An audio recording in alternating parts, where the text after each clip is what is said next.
Welcome to the Canada Wildfire webinar. Before we begin, I would like to respectfully acknowledge that Canada Wildfire is situated on Treaty 6 territory and respects the history, languages, and cultures of First Nations, Métis, Inuit, and all First Peoples of Canada. I would also like to acknowledge that it's Métis Week in Alberta, a week where we honor the Métis culture, history, and contributions. If you'd like to learn more about Métis Week, I recommend you start by checking out the Métis National Council. So today we have a great webinar coming to us with Brett Moore, Franco, and Neil, and they're going to be talking to us about WISE. So with that, I'm going to hand it over to them and let them lead you through.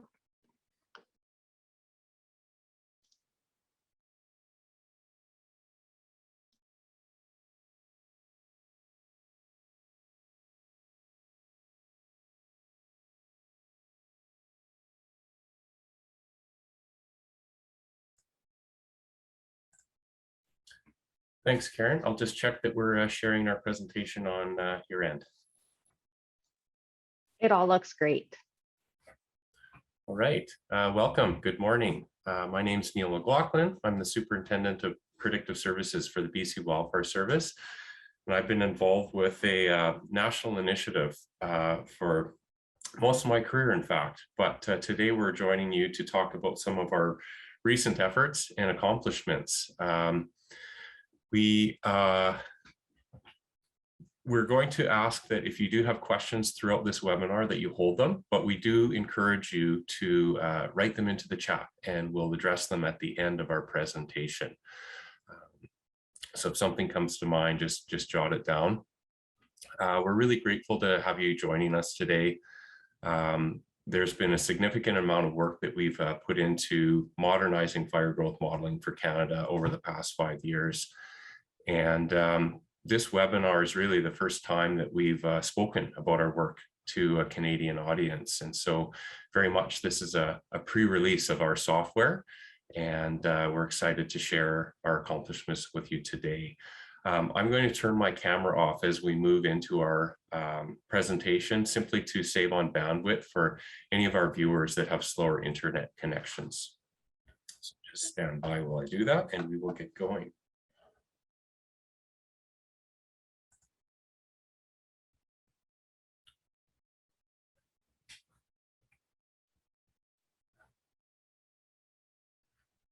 All right, just checking that I'm still coming through. My video should be off. Yes, Neil, everything's good. Thank you. Okay, so let's start with a territorial acknowledgement for where each of myself, Franco, and Brett are located. We respectfully acknowledge that we join you today from the traditional territories of the nations whose historical relationships with the land continue to this day. These nations include the Secwepemc in Kamloops, British Columbia, the Nahio, Dene, Dakota Sioux, Anishinaabe, Niitsitapi, and Métis homeland, and the largest Inuit community south of the 60th parallel. The Salt River First Nation, Smith's Landings First Nation, and the Northwest Territories Métis Nation in the Northwest Territories here in Fort Smith. I'm now going to pause and encourage each of our participants to reflect and acknowledge on the traditional territories for where you live, work, and play. And I'll be back with you in a moment.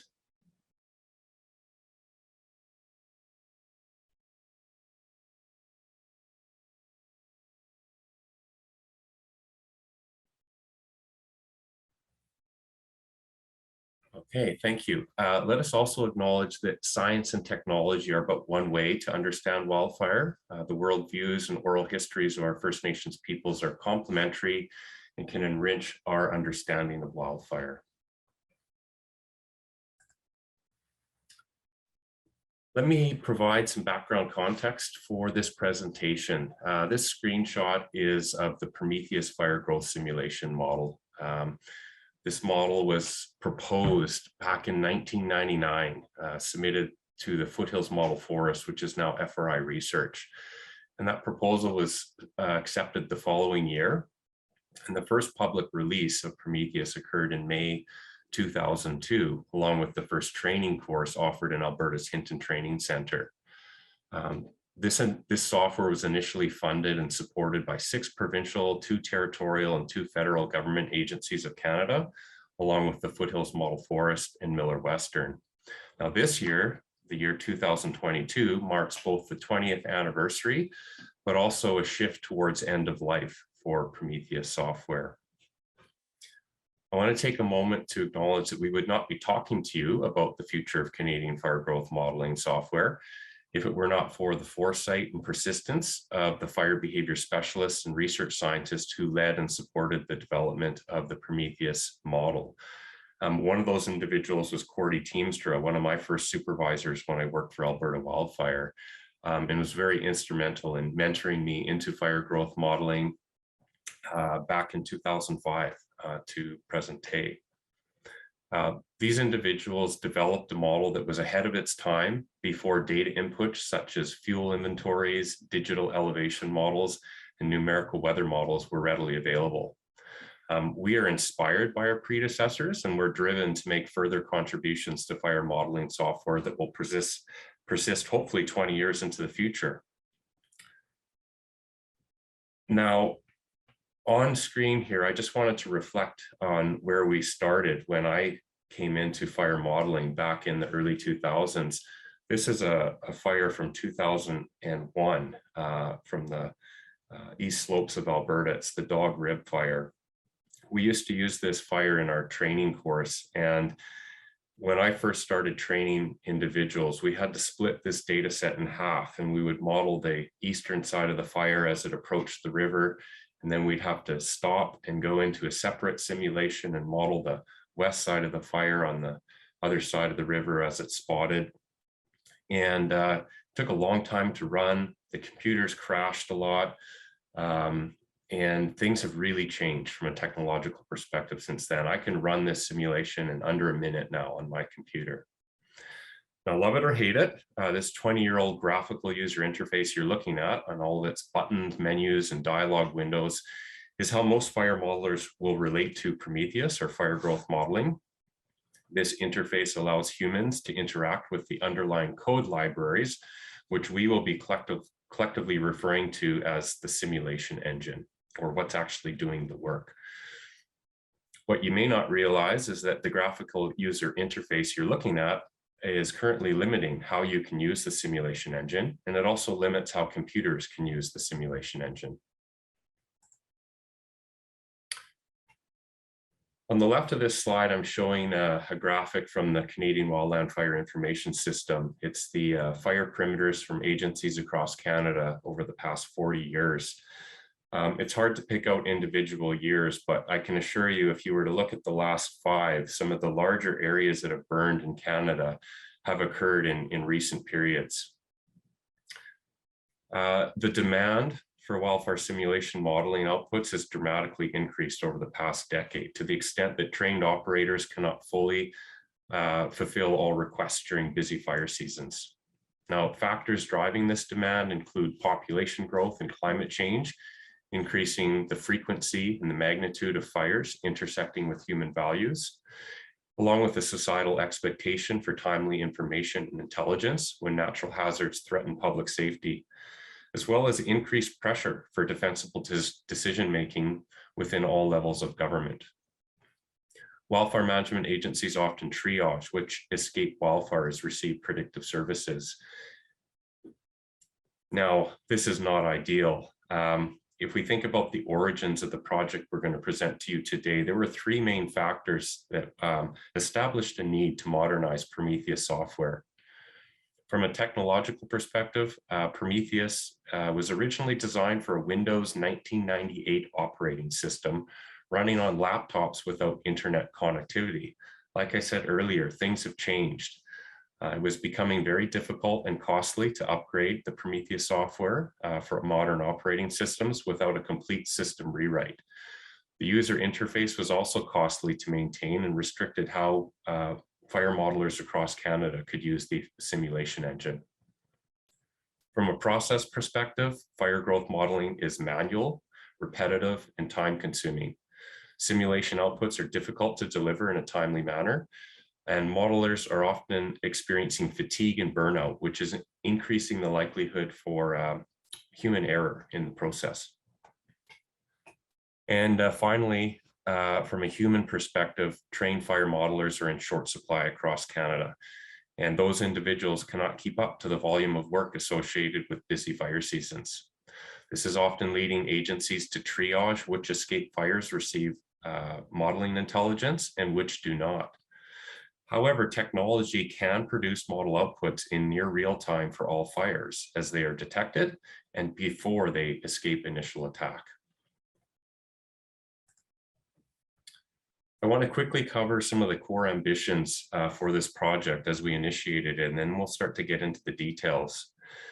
So concurrent to the rising demand for operational fire modeling, unfortunately, national coordination and support for development and maintenance of modeling software has been declining, and many fire models in Canada have been orphaned or do not receive regular maintenance and updates to ensure their long-term availability. Back in 2014, a community of fire modelers, including Brett, Franco, and myself, we initiated a project, and we approached some of the issues I've communicated with you as opportunities for innovation and for change. Our intention is to use modern software technologies to make fire modeling available as an automated service that can better support decision-making and can be scaled up to meet demands during busy fire seasons without requiring greater human effort. I should also mention our presentation will focus mostly on application of fire modeling for operational agencies, and there are applications for researchers and strategic planners to use this modeling technology as well. And we'll touch on a few of those throughout the presentation and towards the end.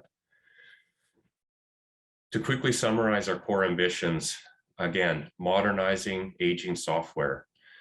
We wanted to provide agencies with options for how they model wildfires, which could include automation and data-driven systems, but could also include a supervised system or manual modeling as we currently know it. We wanted to eliminate repetitive tasks and increase the time fire modelers have to analyze, interpret, communicate, and evaluate their models. We wanted to establish a community of developers and modelers who support and use the software to ensure its long-term sustainability. And finally, we wanted to promote and enable innovation, collaboration, and change in the fire modeling community across Canada and abroad.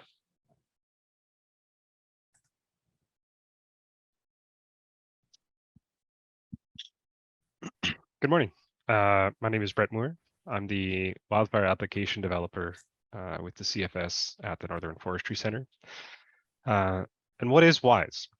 So the Wildfire Intelligence and Simulation Engine has its title for a reason. Each word has meaning. Wildfire Intelligence. This system is capable of generating a number of outputs to create informed products. These include the typical FBP and FWI outputs that one would expect from a fire growth model. But with a little effort and some post-processing, a full suite of diagnostics can be made. Simulation engine. This is referential to the tool's functional purpose to drive simulations. It's a core component in the fire modeling process, and without it, informed decision-making becomes a whole lot slower.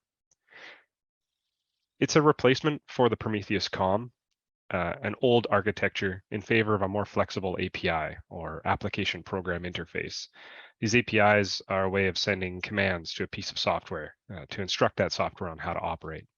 It's kind of the modern form of what the COM was doing, but it's a lot more functional for modern programmers and IT staff. This isn't a replacement for Prometheus proper. It's just a replacement of the COM. At the end of the day, this makes WISE functionally deployable across many different infrastructural environments, but we'll dive into the specifics as we go. So the current state of the project. There are two veins in the current state of the project, one the software and two the people, and we'll start with the software. The first prototype was back in 2014. It's built on Windows and had a PHP API. And that was due to the NWT's infrastructure for their informational dashboard that was also in PHP. It was called Sparks. inside of that system, Franco had defined the standard growth potential model, which is a 24-hour run off of an internally accepted weather forecast. This was the first time we were able to run a number of fires scheduled in a series and readily aggregate their outputs. The second prototype, in 2017, we moved away from PHP and into JavaScript. This was due to the infrastructure at the NWT moving away from PHP and Drupal into JavaScript for their easy map structure to display information from the WISE model. This led to an exploration of the Node-RED code system. Node-RED is a graphic user interface for defining a process without actually typing the code out, but then builds your JavaScript code on your behalf. This was a really big stepping off point for us and allowed us to move towards the true full JavaScript coding. This was also a time when BC had an especially trying fire season, and WISE was used to assist in the modeling done by the CFS modeling specialists to support BC. NRCan also started to look into using WISE in the rapid risk evaluator, and GOA had done some testing. Our third prototype in 2019, we moved away from Windows and now have a Linux system, again with the JavaScript API. NWT re-implemented, and we got a new player in the game of Scion from New Zealand, where they implemented WISE with their fire registry system for the purposes of modeling fire in an effort to model smoke. BC had another challenging season in 2021, and WISE was again used in this new architecture to support the CFS modeling specialists in that effort. This was when Franco had put together another automatic modeler that utilized data from the Canadian Interagency Forest Fire Centre Data Integration Project, which is a data collection that makes agency fire data consistent. And NRCan moved from the ER2 project, which had now sunsetted, into the Firehawk project, as there was a clear need shown for what WISE can do, and Firehawk was going to provide an interface for users to perform fire modeling tasks more readily.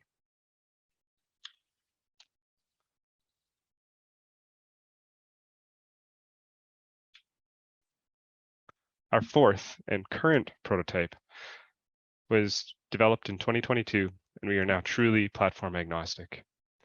Both NWT and Scion updated their implementations, and the CFS and the NWT both ran the automated modeling system using that DIP data. The CFS DIP modeler was set up in a new way. We had set it up on our Azure environment by Robert Jagodzinski within Kubernetes. This was a big milestone for us, as it was an implementation on technologies previously foreign to the team, and it involved bringing in a new partner, Robert, and having them spin up the tool relatively rapidly. Now we'll move on to the people side of things. One of the biggest challenges with an open source project is building a community around that project in order to get them to continue pushing the project forward and making it better. The way that we thought we could do this the best was starting out with a Discord server. Discord is a text and voice chat application that also gives us a lot of connection capabilities, where we can connect GitHub and we can connect other systems to readily notify users of changes in the project. It's been linked to our webpage at firegrowthmodel.ca, and it's been the location of our meetings for the last few years during the pandemic, and will be that location as we proceed. It's provided a consistent place for information on the project for the development members and the general public. To date, we have 62 members from around the world in that server. Our project management had been in Redmine until 2021 when we moved to GitHub. This was a part of a broader consolidation to GitHub, which is where the source code for WISE will be upon open sourcing. And in 2022, we began using ZenHub for project management when Neil learned of using the tool through his work with the BC government. And everything is connected. So when you submit an issue to GitHub, it pushes to ZenHub to be ready for triage. And it populates a notification in Discord to let us know that, hey, there's a new issue waiting. And when that issue gets actioned, that also comes back to Discord. The goal here is trying to give information to people where they are, rather than expecting them to all aggregate in a single location. We now have multiple locations with exactly the same information to ensure the broadest possible dissemination. Also in 2022, managing the project became a part of my work objectives, and the Canadian Wildfire Information Framework identified WISE as a key offering of the system for fire growth modeling work. We've garnered interest from a number of international partners. Scion, as we mentioned, with New Zealand, started in 2017, and the Finnish Meteorological Institute had reached out in 2020. So what's the plan? Right now, we're working on finishing up the initial engine. And it's not to say that the engine's development is going to stop at that point. It's just giving us a solid footing to build our API on and stop having a moving target. Building an API on a readily changing engine is a real pain. From there, we'll move to our first public release, our initial offering. And with this comes an open sourcing of the project onto GitHub. At that point, it will be licensed with the AGPL3.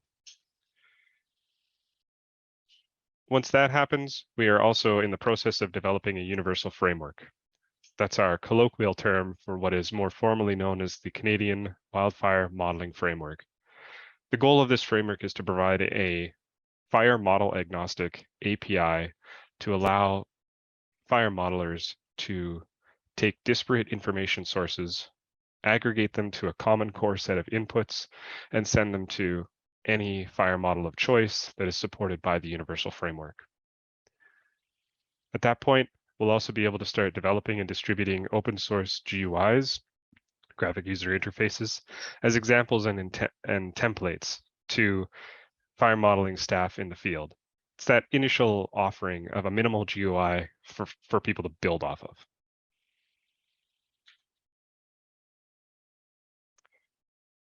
So why do we need WISE? Platform agnosticism is probably the core component to this that is really pushing this project forward. Prometheus was bound to Windows, whilst WISE no longer has that binding.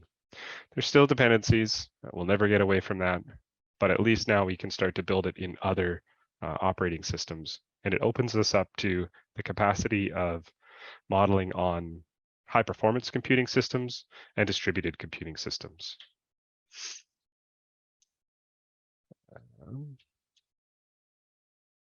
It's containerizable. Containerizing you may have heard of in the past. What it is a software structure that basically packages all the pieces that are needed by an operating system to replicate the common core for a piece of software to operate.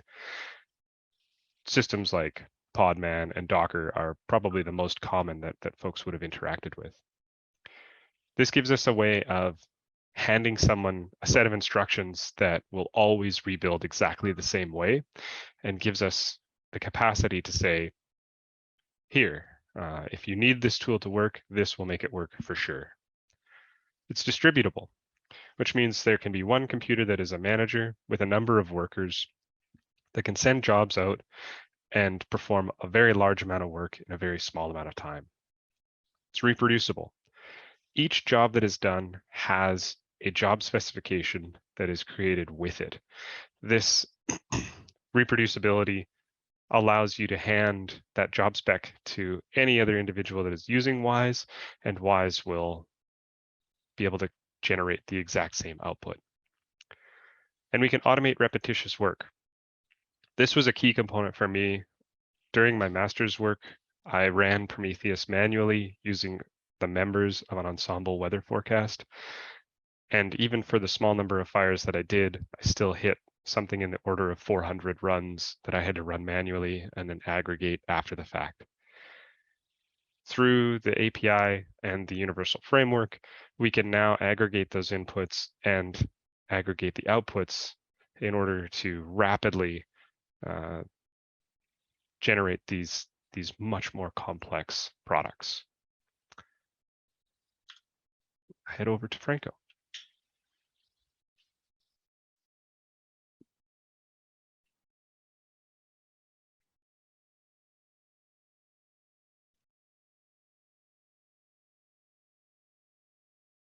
Hi there. For those that don't know me, my name is Franco Nogreen, and I've been a fire science and computer science innovator since my first day on the job in 2003. Before I go on about WISE, I'd like to say a couple of important and long overdue thank yous. First, I want to thank Chris Johnson, formerly of Government of Saskatchewan and Government of Northwest Territories, and now Government of Yukon. Without Chris's faith in this idea, none of this would have happened. Because of his passion to see this as a reality, we're all here today. Thanks, Coach. Second, I want to thank my development team. Rob Bryce is not presenting today, but he's been with me on these ideas since the very beginning. And Neil was the first true believer in this idea outside of the Northwest Territories. And Brett has been there building my communities with me and prototypes and getting his hands dirty time after time. So thanks, guys. I'm now going to talk a little bit about what the thing called WISE is and what it is not. Simply put, there's been a lot of free-range misinformation and misunderstanding in the community, mostly caused by our project's hyper-focus on project management and development instead of public outreach. But we're all here today to sort of clear that up and eliminate the fog. But before that, let me tell you about a couple of very repetitive things you're going to be hearing throughout the rest of this presentation. GUI, or GUI, or graphical user interface, referring to the part of the software that you use to control the rest of the software. A lot of this discussion is about GUIs because WISE is not a GUI, but requires one to be fully implemented, or else requires a special script to be able to automate it. I also want to just touch base again on the CWFMF, or the Canadian Wildfire Modeling Framework, the official name, or colloquially known as UFW, or simply the Universal Framework.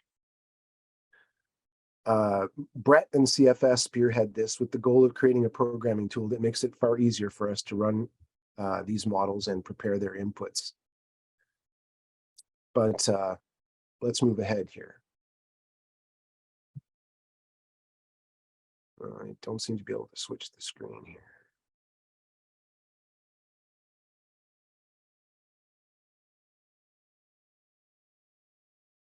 Okay, WISE is a wildfire intelligence and simulation engine that, when we run it on a single well-configured computer, has easily modeled every fire in the country out 3 days long, every day, all fire season, unattended.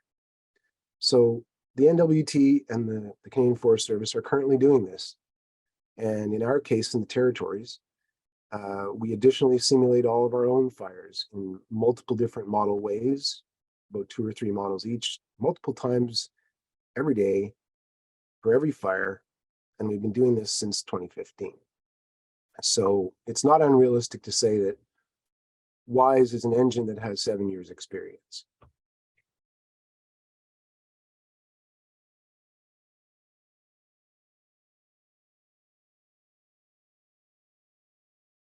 Sorry, just waiting for the screen lag here. So WISE is a tool that, when we run it across a bunch of computers and orchestrate it with a custom graphic user interface, can model thousands of fires millions of times. And we did that this very fire season. And I'm speaking, of course, of the Firecasts system by Heartland Software Solutions. It's an implementation of WISE used for real-time automated modeling.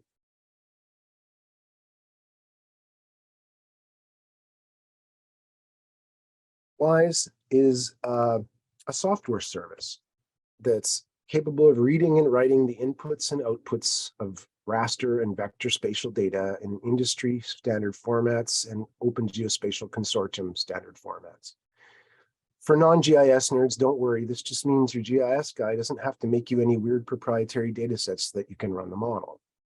And that their GIS software, whether it be the expensive stuff or the free shareware stuff or the free open source stuff, will always be able to read and write the inputs and outputs for WISE. And unlike its brother Prometheus, that means no proprietary formats.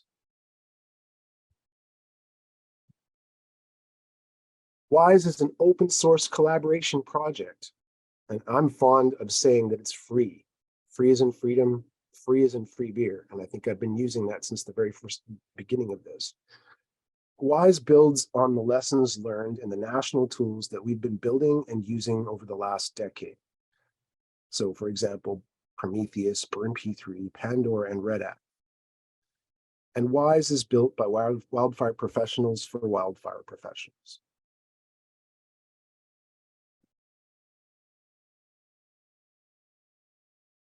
WISE is an implementation of a scientifically proven fire propagation model. When used correctly, can be used to capture the workflows or business logic of complex fire modeling from trained professionals and scientists and store this along with the code in the model itself so that it's reliably repeatable without expertise. You can think of it as building a modeling template with the model and the techniques of the modeler built in. WISE is not a desktop application yet, but it could be. It's meant to be a modeling engine that powers your application. It's also meant to be a foundational building block that you build a modeling system around or on top of. In some cases, it's a key part to a larger end user service that has a bigger picture than simply a fire model. An example of this is the Universal Framework by the CFS. It makes processing inputs and outputs for different models the same, standardizing them, and standardizing the way you would approach the model as well. In this case, WISE is a very small but important part of a bigger system. And finally, WISE is a technology that helps to push other software further. Red Hat, BurnP3, Prometheus, they've all seen improvements since the inception of this project.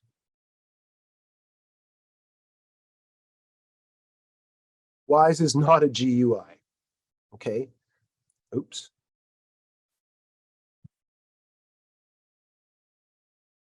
WISE is not a GUI. It's one of three critical parts of a full modeling system that, when put together, can be whatever you want. In this case, a desktop application like Prometheus. These three components, when put together, can be a web application like Firecast or Firehawk. It can be a modeling engine integrated directly into your corporate enterprise, like the system in use since 2016 at the Northwest Territories. WISE can be just one single element in a more complex workflow where fire propagation is just one step. An example of this was the early adoption investigation done by the Department of National Defense's ER2 disaster modeler, which examined using our engine to produce a fire prediction, which in turn would be used to predict wildfire damage. This ultimately led to that engine being adopted for Firehawk. These parts can also be joined together to simply create a script that you run to produce a standardized model, like the standardized growth potential model in the NWT, or the climatological model in the NWT, which was built using the concepts from the Spreading Creek paper written by Neil about using Prometheus to make probability models. You can think of it as modeling templates. And lastly, it could be something as simple as nothing more than a simple button on a web page that you click to download the outputs of a predetermined fire model.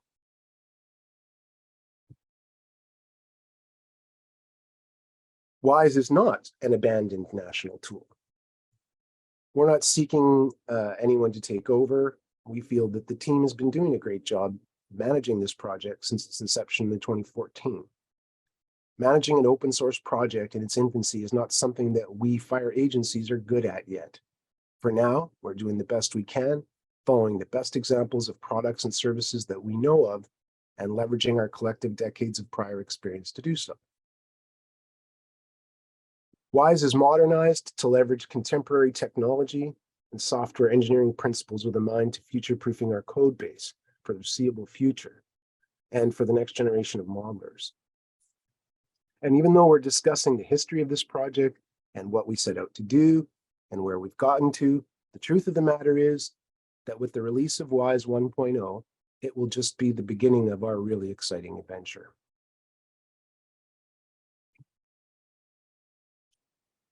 WISE is not Prometheus. Rather, it's Prometheus inspired. And I'm not here to bash Prometheus, though. Many like me have had their first love affairs with fire modeling by way of Prometheus. But WISE does resolve some long-standing hangovers from Prometheus. So for example, unlike Prometheus, which has Windows desktop software only, WISE is not tied to any one operating system anymore and will run on Windows, Mac, and Linux. WISE is built on modern libraries and technology, while Prometheus is still plagued by old technology, which makes maintaining the computers that run it a nightmare, especially for IT folk. WISE is decoupled from the graphical user interface. Your GUI can look like anything, be dressed up like anything else, be whatever color you want, and have whoever's logo you want. And in the end, everything under the hood will run the same. Making changes to a decoupled GUI is way easier than it was in Prometheus, where it was everyone's nightmare to hear that somebody wanted the purple widget to be changed to green. Changes to a decoupled GUI have very little risk of negatively impacting the sanctity of the underlying model. And while WISE is 100% automatable, I dare say that today Prometheus is 90% unautomatable without writing an application for the archaic Microsoft COM object model, or COM for short. And finally, WISE has the very same great defensible science under the hood as Prometheus.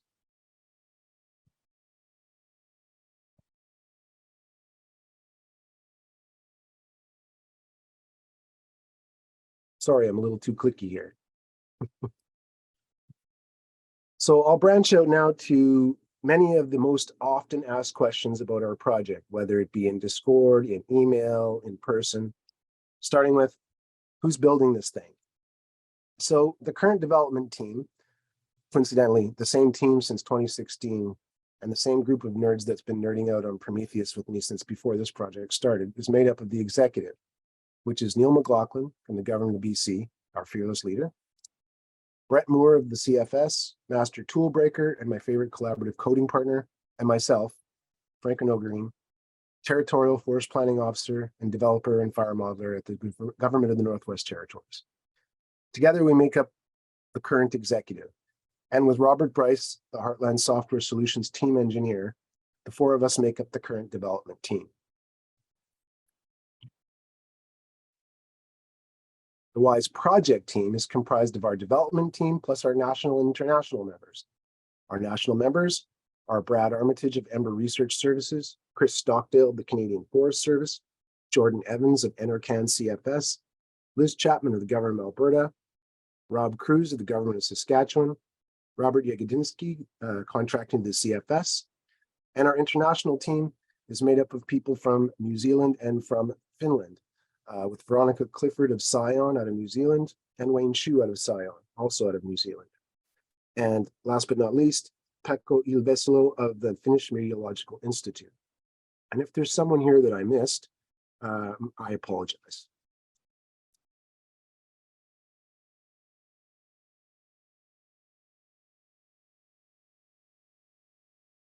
Okay, so when will WISE be available?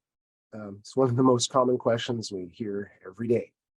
The way things currently work, development versions of WISE, which are closed beta, are available now, but they're limited in access to the team only. And this allows us, this allows the changes of the code in the code to stabilize before anyone makes any big investments. So an example would be, we don't want a federal agency to invest a bunch of money to build a tool towards an API that's just going to change over the next 2 months.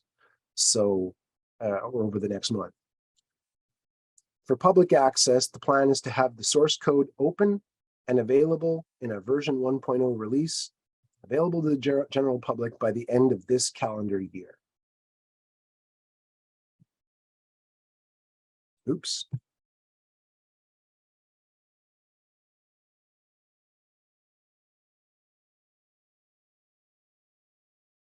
And with that, I think I'll hand it back over to Brett. So how do I use WISE? Well, we have three main methods that are probably what folks will interact with the most. Full automation, that's a server to server, something like the DIP modeler, where we have a predetermined way to model a fire that when a fire enters the database, that server sends it up to the modeling server and fire growth modeling commences. Supervised modeling, which is kind of that human in the loop. We have been using the term the modeling wizard for this quite a bit, where it's reminiscent of that old software installer wizard, where it kind of walks you through where do you want to put the file, how do you want to allow this thing to install. But instead of that, it would be a fire model. Where is your landscape? Where's your weather? Where is this fire? And how would you like it to burn? That would require a custom GUI, and then manual mode. And again, custom GUI here, or you can leverage the Universal Framework API. This would be where your most experienced fire modelers would be operating WISE in a similar fashion to how Prometheus was previously run. And there are many new possibilities as you think of them. Currently, I'm not creative enough to think of a fourth way to do this, but I'm sure that there's lots out there. The biggest thing to remember here is that all of these implementations require APIs and require IT infrastructure and trained IT staff in order to help get these things stood up.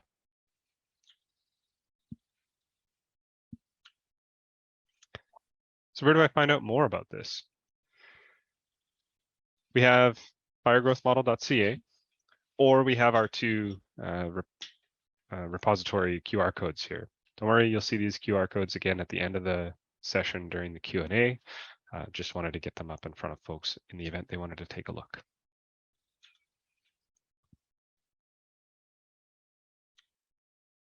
So we're going to look at a few examples as to how WISE has currently been implemented in its experimental phase. Government of Northwest Territories through IntelliFire has been operating for 5 years and has the vast majority of our understanding as to how this thing has evolved through time. The CFS DIP modeler, again, that's that data integration project. It's been up for about a year, and we will be continuing to work with that alongside Robert Jagodzinski in that Kubernetes environment. ER2 and Firehawk, it's an NRCan and DRDC initiative to bring fire growth modeling into the rapid risk evaluator. And then when that project came to a close, Firehawk was developed to be a interface for fire growth modeling. The New Zealand Fire Registry and Smoke Forecasts by Scion. They've been at this for about 3 years. Here's a little screen cap of how they've been modeling fire to then supplement or provide that output into their smoke modeling system. And last but certainly not least, Firecast. Heartland Software Solutions has developed an interface for WISE that allows users to visualize all of the fires that they have in their area, as well as perform more advanced things such as ensemble fire growth modeling, where they can begin to look at what the challenges are for their area. And I'll pass it over to Neil. To touch on a couple of research and innovation opportunities that this new and modernized software will enable. If you don't realize it, although we've been using Prometheus and other fire models for 20 plus years, few models have ever been rigorously validated. Typically what you'll see in the literature is case studies, and many of those case studies often point out examples where a model agrees well with reality. Very few validation studies are done at large scale across multiple different fire environments and under different conditions. So with this kind of technology, we can simulate entire fire seasons across not just one province or territory, but essentially all of Canada if we wish, and do that in a consistent manner where we can look at how the model is performing, where it performs well, where it doesn't work so well. And in doing these kind of validation studies, we can also start to systematically calibrate the models so that they work better or to the best of their ability in all locations. This technology allows us to run literally millions of simulations. When we think that any given province or territory could be seeing 1,000+ fires in a year, and each of those fires could be modeled once or twice per day during their life history, this is a lot of simulations. And in busy fire seasons, a lot of fires go without suppression for numerous days. So there's also the opportunity to look at both suppressed and non-suppressed fires by scaling up this technology. Distributed computing. We are really good as, if I'm speaking on behalf of fire management agencies, both in Canada and in the world, we're really good at sharing resources and equipment. We do it all the time. I think one of the opportunities this technology creates is sharing computing resources. We somewhat do that when we export a fire behavior analyst or other incident management team members and they bring their computers. You're essentially benefiting from their hardware that they bring. But in a bigger picture, we can be doing that without moving people and their computers around. We can be sharing what computers are processing fires. And if you can imagine an agency getting very busy and overwhelming their computer system, it may be able to leverage another agency's computer system to help with the modeling. Now that might be a big step out there. Some IT departments might be rolling over as I suggest something like that, but in a more simple and controlled manner, you may be hiring a vendor who has implemented WISE technology, such as Heartland Software Solutions. And I can guarantee you that their implementation will be leveraging distributed computing so that it can keep up to the load when you have a busy fire season. Finally, this kind of technology allows agencies as well as researchers to explore new methodologies. If you recall that first screenshot I showed of Prometheus, what you could do with that model was really dependent on how that user interface was presented and what it did and did not allow you to do. Now that you can interact directly with the code libraries and all of the various functions, we can start to explore new methodologies. And we can also start to explore methodologies that may have just been way too time consuming when you were doing it in a manual method. So whether that's using ensemble forecast or whether that's using climatological history or combinations, there's a lot of promise in terms of what we can explore as a modeling community going forward.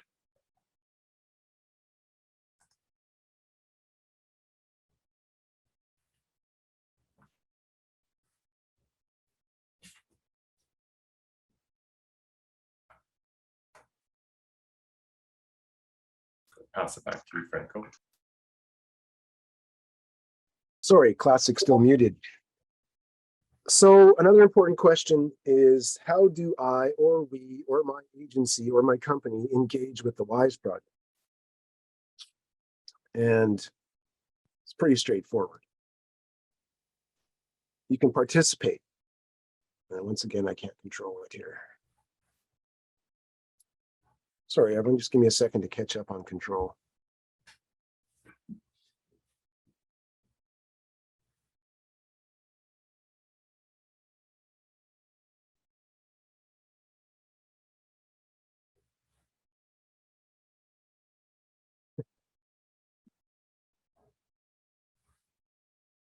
Says I'm in control, Franco.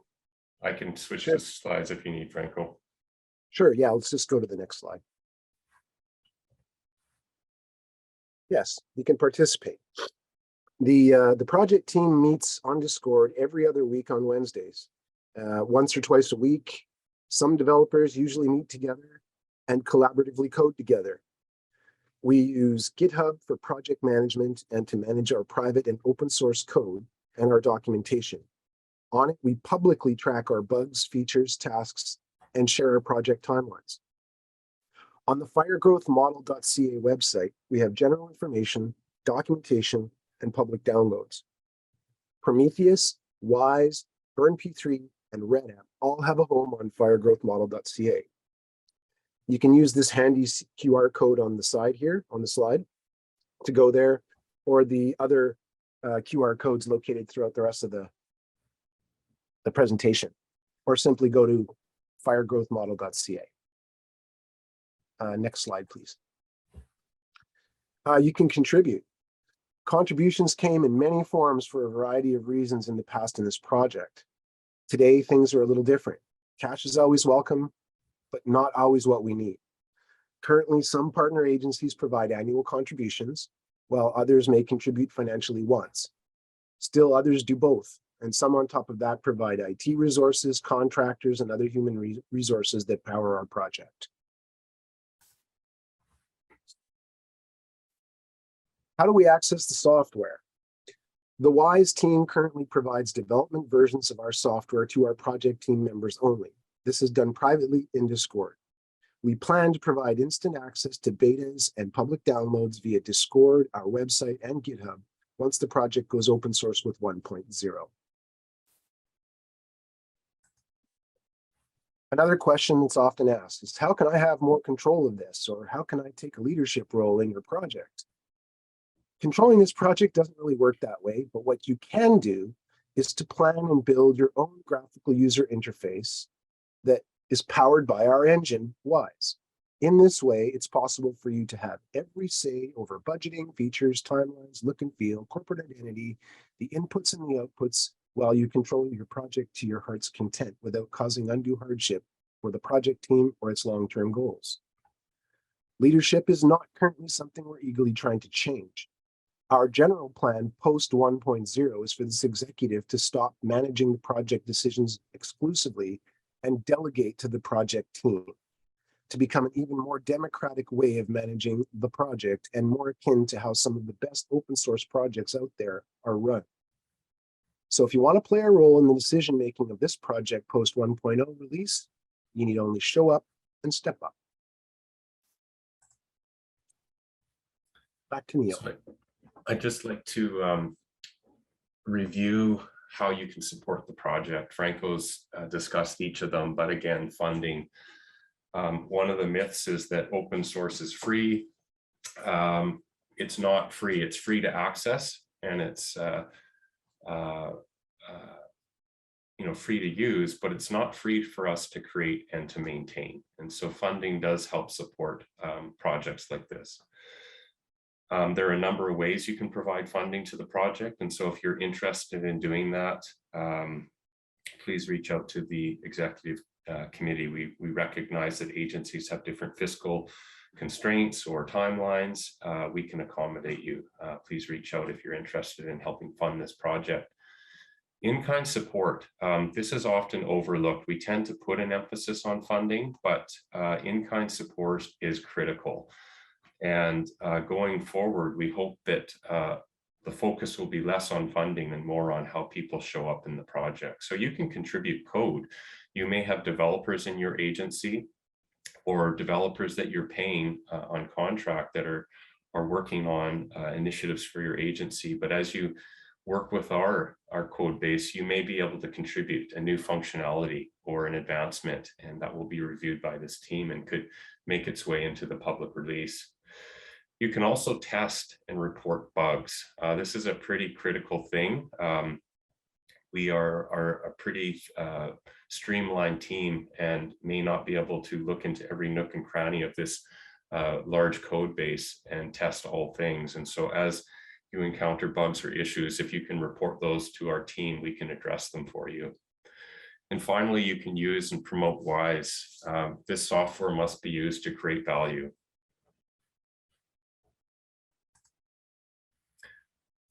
I want to take a moment to really sincerely thank all of the founding agencies that have been involved in the past numerous years of development and getting us to where we are today. From Canada, we've had the Northwest Territories, the Government of Alberta, Government of Saskatchewan, and Government of BC all contribute in the three ways I've mentioned in the previous slide. From a federal perspective, we've had Natural Resource Canada and the Canadian Forest Service, as well as our Canadian Interagency Forest Fire Centre provide support. And internationally, Scion, a research organization out of New Zealand, has been quite instrumental in providing support in numerous ways. So thank you to each of these agencies for getting this project off the ground and seeing it through to our first release. I'd like to take a moment to thank Canada Wildfire for hosting and advertising this webinar. I also want to thank each of our participants for joining. If you didn't know, Karen shared with us earlier that we may have set a new record for number of registrants for a webinar. And I know very well there are many that couldn't make the time. It's early for them. And so they may be watching the replay after. And so whether you're watching this live or whether you're watching the replay, we really do want to support each of you for coming. It's evidence that this is an important topic for the wildfire community, and there is a keen interest in modernization of fire growth modeling for Canada and abroad. So thank you very much. This concludes our formal presentation, but we'll shift into some question and answer. And so I'll just take down my slides, we'll turn our cameras back on, and we'll shift over to the chat.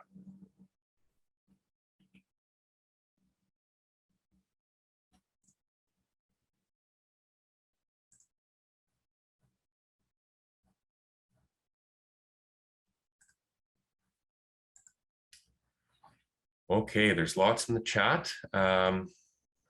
So We've been answering the chat as we've been going there, Neil, so for a good chunk of it.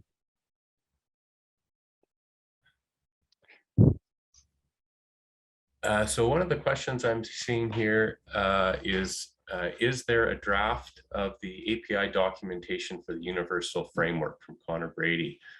I'll turn that over to Franco. Is there a draft of the API documentation for the universal framework? Okay, so at this point, there is not, because we're still drafting the actual API for that component. One of the first things that will come out of that will be an open API specification, which is basically the documentation for an API. But until we've actually solidified that API, that documentation wouldn't make any sense to anyone but the people building it at the time. Jeremy Arkin, will the universal framework allow for it to be incorporated into Burn P3? Brett, I'll point that to you. Yes, and specifically Burn P3 Plus. WISE has been identified as a tool that we want to incorporate into Burn P3 Plus and via the universal framework as well. So to leverage both of those technologies. A technical one here. Any idea what the max pod resource requirements are? We run Kubernetes clusters, and it would be neat to hit kube control to deploy it, or kubectl to deploy it. Franco, Brett, either of you able to answer that one? I don't think any of us can answer that question directly, and Rob Jago might have been one of the Jagodinsky might have been one of the only people that might be able to add some clarity to that, or Rob Bryce. But the bottom line is, I have run instances of WISE in a container as skinny as one minor processor and a couple megs of RAM when running in Linux mode. So I suspect that if you want to scale out, that scaling out is an experiment that will give you different results than what we've been doing typically.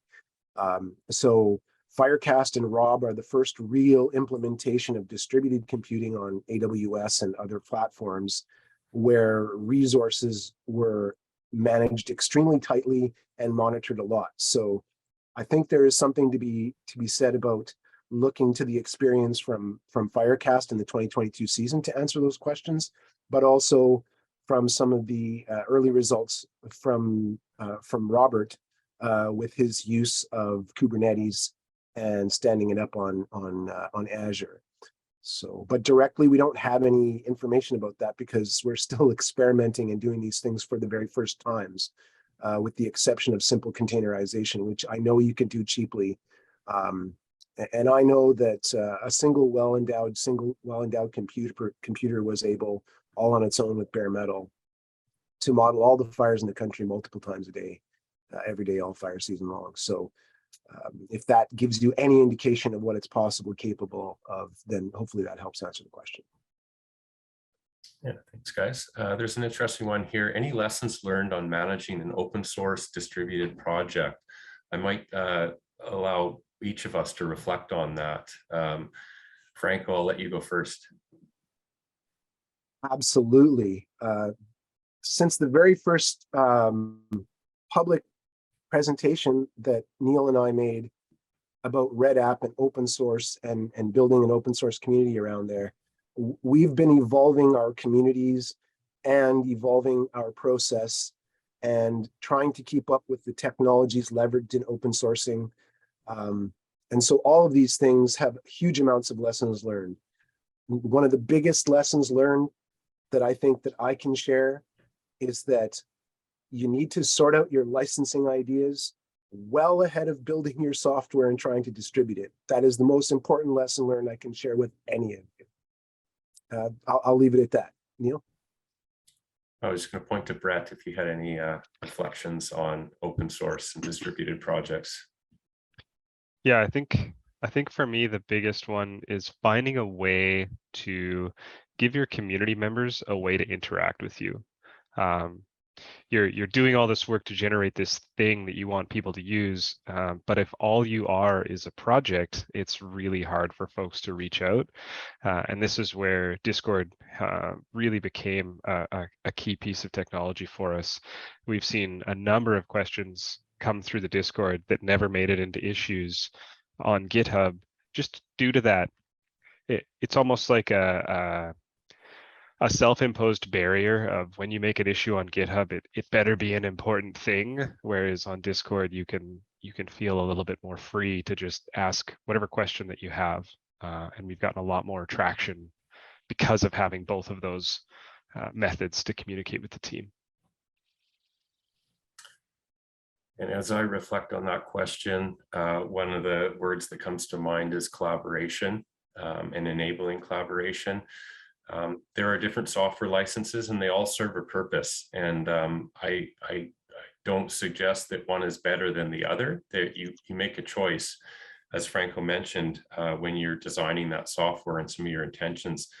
We all represent public service and we're not here to make a profit.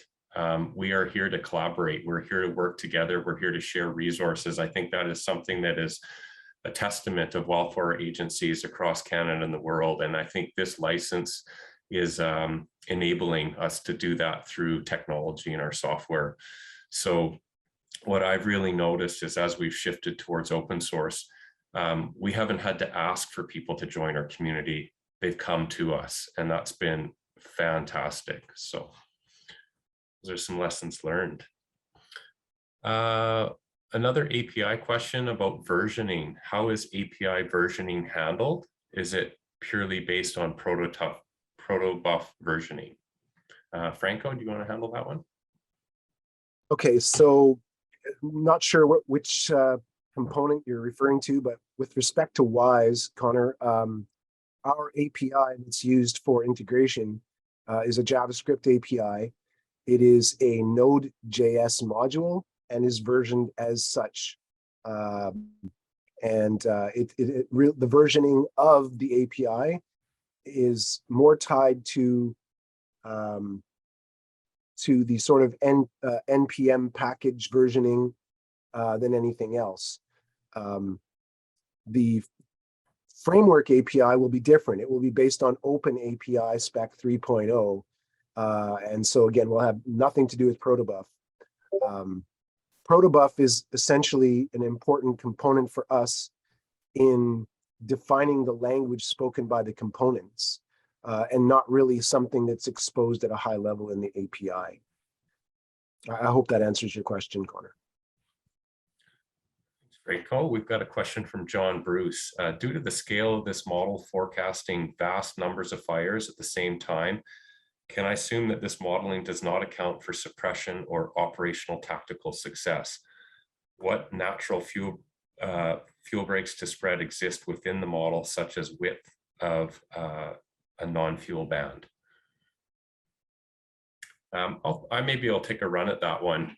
So John, you're correct. The model does not have a suppression module in it at current time. There are some parameters that can be used to simulate suppression, if you will, such as fuel breaks. And you've mentioned a width. We have some breaching algorithms as to whether a fire can cross a fuel break based on its width and flame length. So these options are still available in the engine and can be used when simulating fires. But when I say there's no suppression module, there is no integration between, let's say, real-time information on where air tankers are dropping and where you may have crews on the ground and their productivity rates. The suppression options that are available are fairly rudimentary in that you'd be putting in a line or a polygon to act as a break, and the fire would interact with it and either cross it or not. So for the most part, the model is still burning unsuppressed fires, if you will. There's a couple questions on the use of GDAL. Is GDAL used for GIS manipulation, or are there better libraries that we're using or making use of? Brett, did you want to take that one? I can, yeah. So yeah, we're still using GDAL. Yep. It's a part of how we're sticking with OGC and making sure that our system is performing geospatial operations in a kind of known way, a reliable way. I'd like to Anything more add to something. there? Yeah. The engine itself, of course, is leveraging the GDAL libraries. We don't go that far or that hard or create that kind of demand when we're building the GUI components. So specifically with the Northwest Territories, and I think that's probably because we've had the most experience developing the GUIs for this, we shy away from using GDAL in the browser. And we would rather have a full-fledged GIS in the browser than having to use a library on the back end, passing data back and forth to the back end to use GDAL. So we take advantage of turf.js, which is a fully capable and fully compatible GIS library in the browser. What that allows us to do is it allows us to do pre-processing and post-processing, leveraging the client's computer CPU while leaving the engine in the background on the server to do that kind of work. If you consider how things have evolved since the days of Prometheus, back in the day, your computer barely had enough, stink to run the model and do anything else. Nowadays, there's enough power in a handheld telephone or a handheld cell phone that if you're leveraging a browser-based GIS library, that it can crank out calculations for you quite quickly. So we leverage all the wasted computing power of the browser host computer and utilize turf.js as a GIS library to do things like buffering and filtering and manipulating at the client side or maybe in an API capacity, and then leverage GDAL for full compatibility in GDAL with the engine. Roland's got a question similar to the GUI examples you are publishing. Are there best practices or standards you recommend for interoperability and data sharing between organizations and systems? Franco, did you want to take that one? I know you've been involved a lot with the data integration project with CIFSI. Sure. Since the inception of this project, we have tried to stick to some of the higher visions of the CIFSI organization. So for example, in the beginning, CIFSI was moving towards trying to have agencies working together in a service-oriented architecture kind of way. So those principles have made it into the design of our software and we're taking our lead from that, from the CIFSI groups that are running those projects. So the data integration project is run by the IMIT group, and they are responsible for helping to establish these data standards for passing stuff around in the DIP.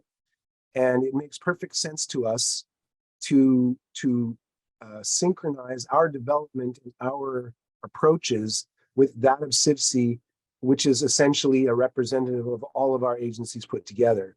So if the data integration project and the IMIT group set a standard for data sharing for a particular kind of data or a particular kind of entity, we adopt that immediately because they're open standards, and we leverage that. So things like Open Geospatial Consortium standards, web services standards, GDAL GIS format standards are all things that we leverage in this system. And if people are thinking about trying to develop something to move alongside of WISE and stay compatible, you can do no worse than to take direction from the data integration project or the IMIT group's work on developing data standards for the nation.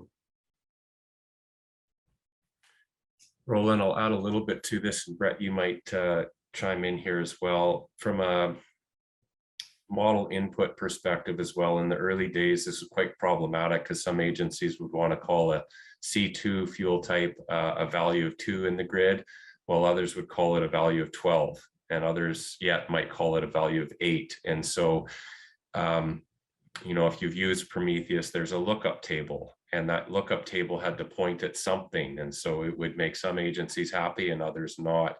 As we shift into using the WISE engine through software as opposed to through a graphical user interface, a lot of these data interoperability issues actually go away because it's very easy to just specify those standards as you're using the tool. Prometheus would kind of pigeonhole you into using certain values or certain formats. It's very easy to kind of translate data into the model when you're interacting with it with software. Brett, I'm wondering if you wanted to say something to that effect around the framework. Just in terms of bringing in data into multiple models that maybe require different formats, right? Yeah, and so the goal with that framework is to be able to take a number of disparate input sources. Fuels will always be a point of consternation. We'll need some piece of information from the user if they're using a user specified fuel layer to tell us what the numbers inside of their fuels mean. But if you're choosing one of the standard fuel layers that we would be providing endpoints to within the framework, we would already have all of that set up. Once the data comes into the framework, depending on the model that you have defined that you want to be running in, we do all of the internal translation for you. So you don't feel any of the pain of, oh, I needed to develop an ASCII file instead of a TIFF, instead of a netcdf. All of that would be handled internally by the process flows that are set up inside of the framework. So summarizing for you, Roland, where there are standards, we would recommend you adopt them. Standards for GIS compatibility or maybe weather, but when standards don't exist, particularly in terms of how agencies store data, there are now opportunities for how we can address that through our software technology. So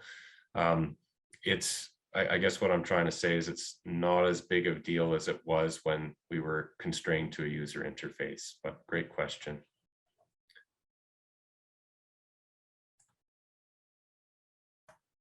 From Chris Stockdale, this is an exciting project. Can you share a timeline or estimated timelines regarding when this will be available for widespread use? Franco. Yes. We are targeting a 1.0 public release, which is basically what you're asking, by the end of the calendar year. That's what we have for a timeline.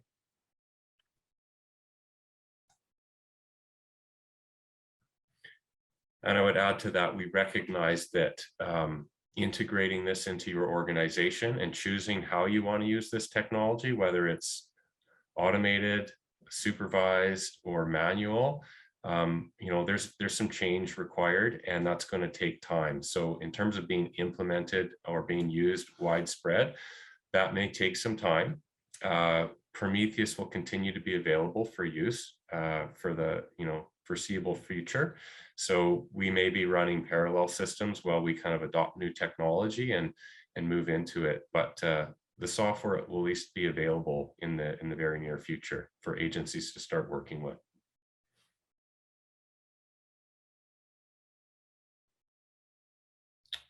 Just scanning, I think we're getting close to the bottom here. It says, great presentation. Will there be a demo webinar once the public release is available?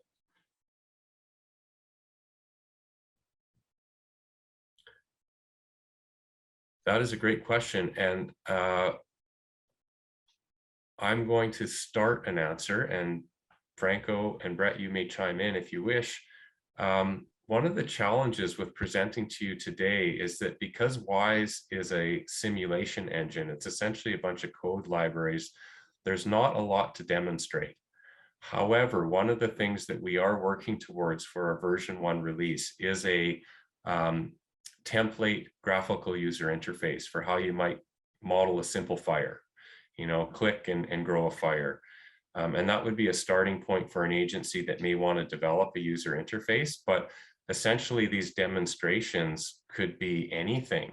It all depends on how you wrap up this engine and how you decide to use it. So I would say a lot of the demonstrations are more actually in our documentation, our API documentation, and maybe templates for how you might implement the engine. But very challenging to kind of demonstrate it where it will meet all audiences. I don't know, Franco, Brett, do you have anything further to add to a demonstration of the engine?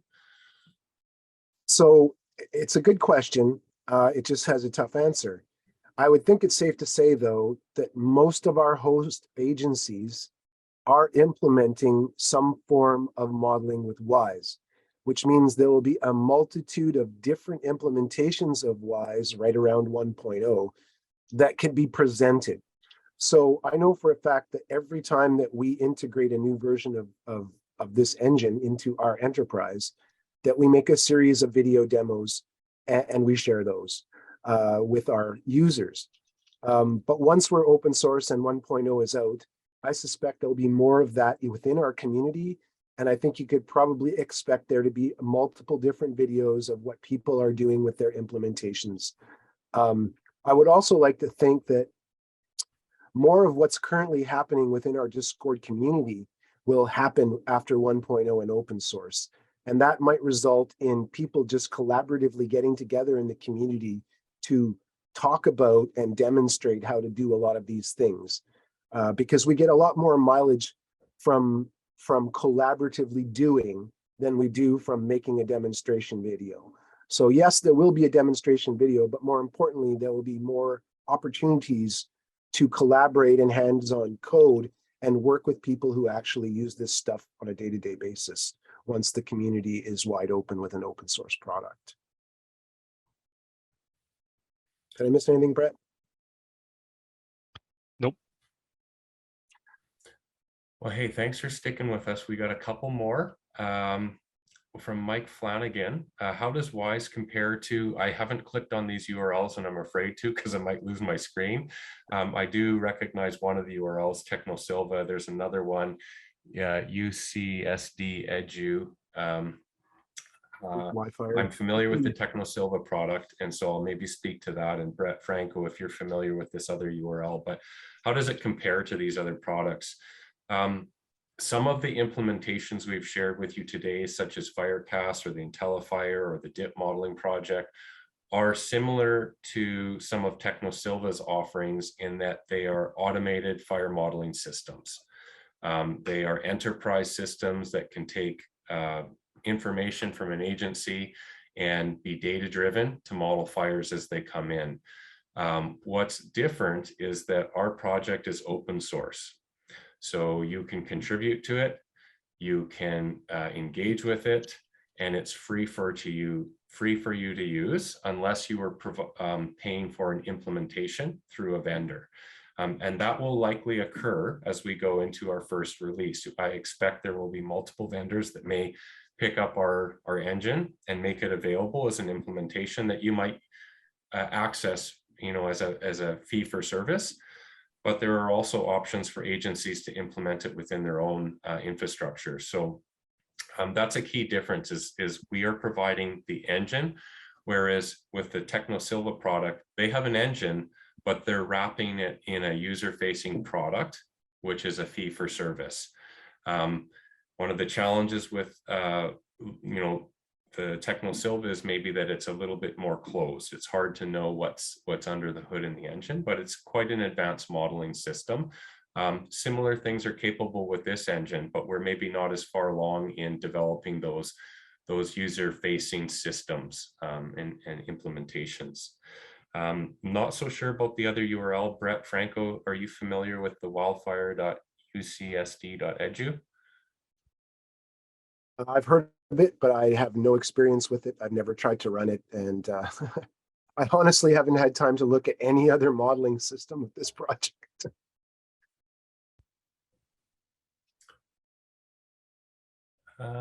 Just scanning. Will there be any training provided? Example, courses. We don't have any training planned as of yet. However, I am involved with fire growth model training. Many of you have probably attended courses in Hinton with myself. And I've been invited to help develop one of our newer S591 fire modeling courses. So in real general terms, yes, there will continue to be fire model training. And I envision that WISE, the simulation engine, will show up in some way, shape, or form as we get more experience using and implementing this technology. But I would suggest if you're coming into this more from a technical or programming perspective, the best training you have access to is engaging with our community through Discord and GitHub. I don't think that we'll be offering a course in that regard.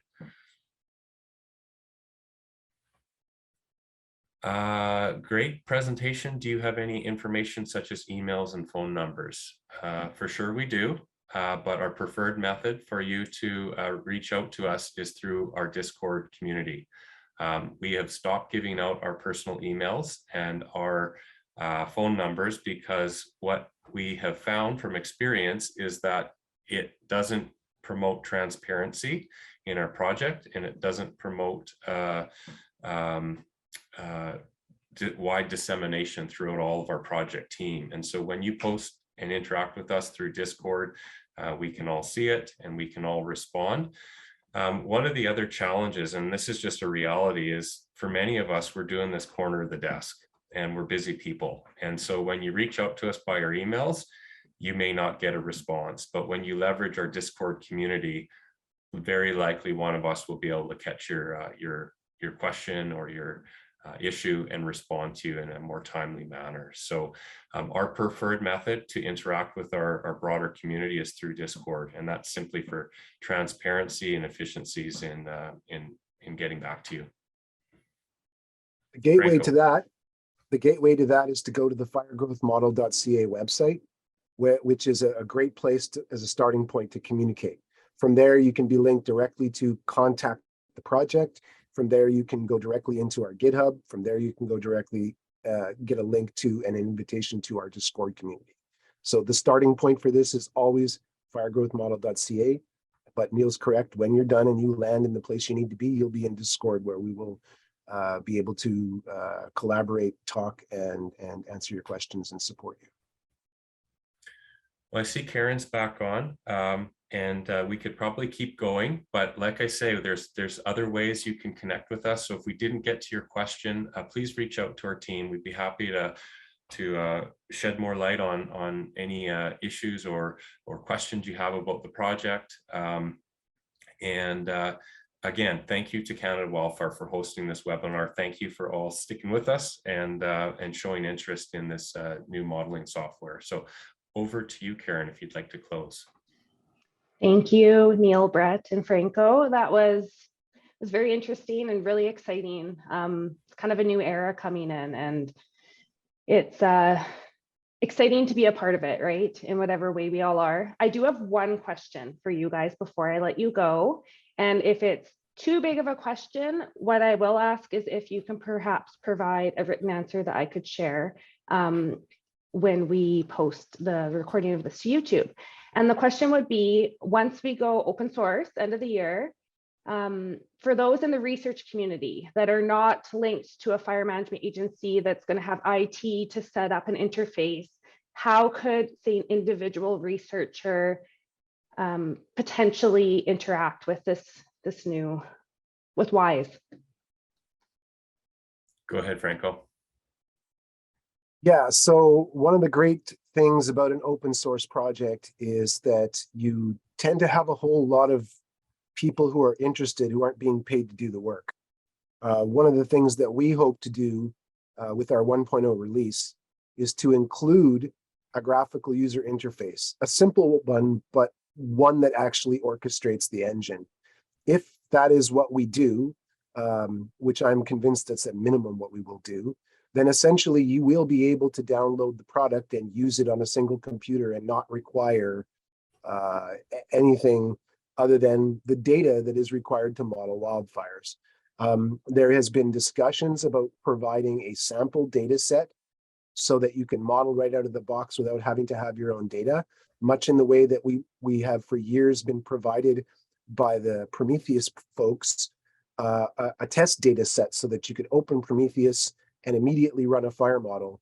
We'd like to do the same thing and provide somewhat of a data set so that you can download it, set it up, and watch it burn a fire. It may not be the fire in your area, or it may not be the fire you want, but you'll be able to see the whole system work. And that is essentially a starting point for you to figure out how to make it work for yourself and for your in your system, and then how to build a data set, for example.